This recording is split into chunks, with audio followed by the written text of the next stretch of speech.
You ask Tiger to calculate. This deals with finding the midpoint between 2 points.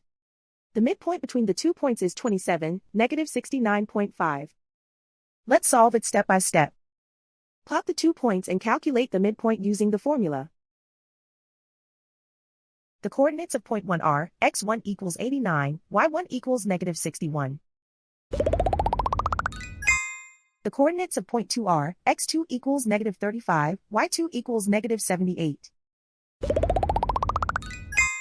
PM represents the midpoint of the 2 points.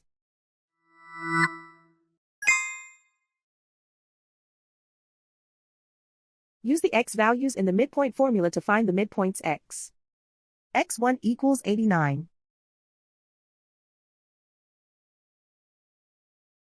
x2 equals negative 35. Simplify the arithmetic.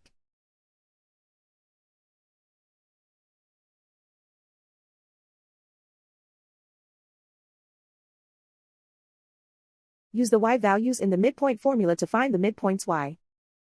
y1 equals negative 61.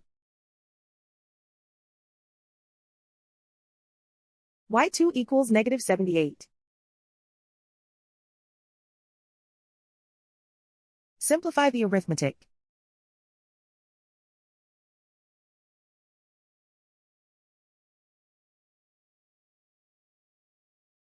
And so, the midpoint is 27, negative 69.5.